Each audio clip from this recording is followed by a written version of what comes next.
Ableton has officially just dropped their brand new controller and standalone device called the Move, and this thing is fire.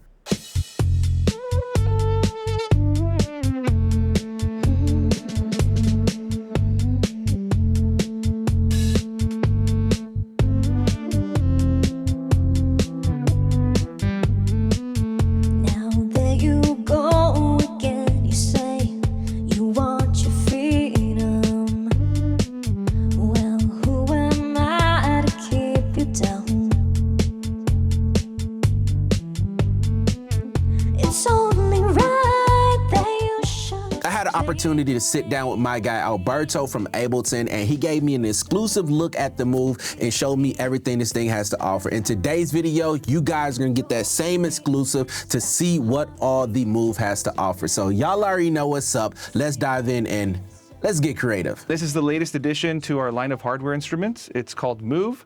It's a portable controller for Ableton Live that's also a standalone instrument.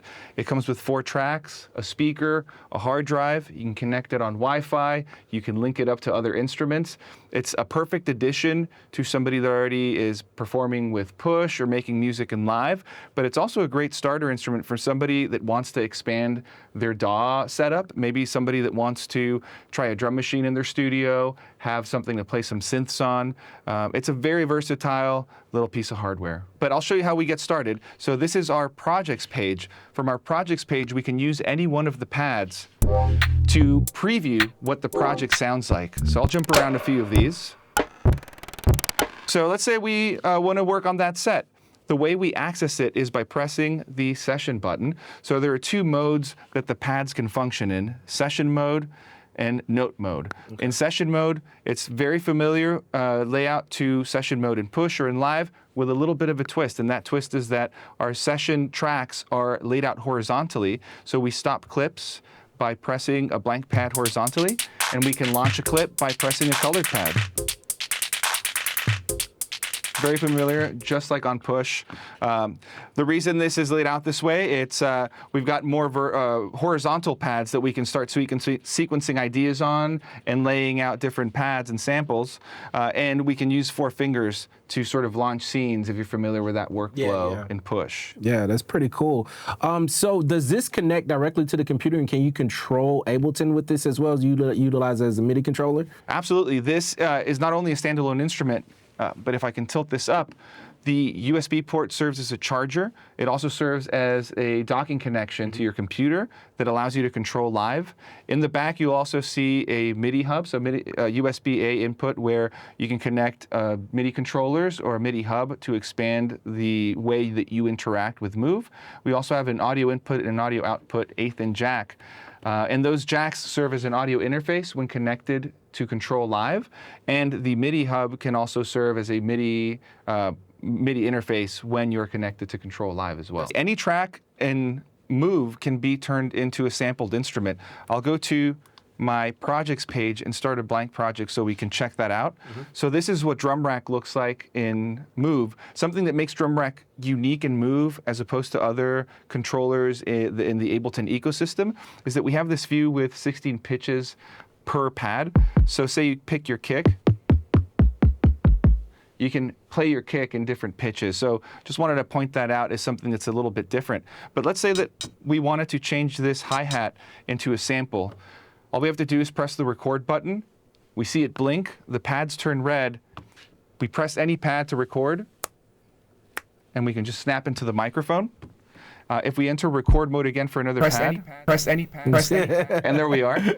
We can actually scrub through the sample. So if we want to start the sample right at the snap,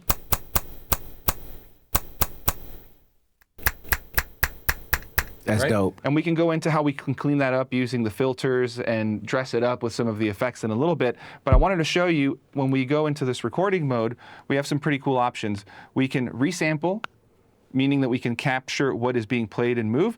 We can also use the built-in microphone, and if we had an 1/8" input in the back, we could record from that, and we could also monitor it. So you could get a live feed of other instruments and then creatively capture and manipulate those sounds during your performance. So let's go back to the snap. Some of the things we can do with the snap is we can transpose it. We can definitely move the starting position like most sample workflows will allow you to do. We can play with the envelope. And then we can add some of the playback effects that have been included in the new drum sampler device. So I'll show you some of these. We've got loop effect. We've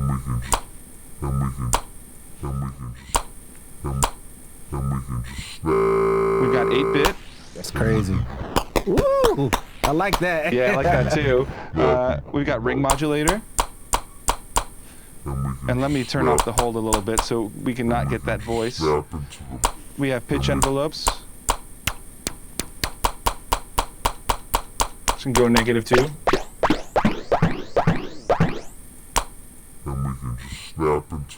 All of the sounds come from the Ableton library and are created either using drift, wavetable, or the new melodic sample instrument.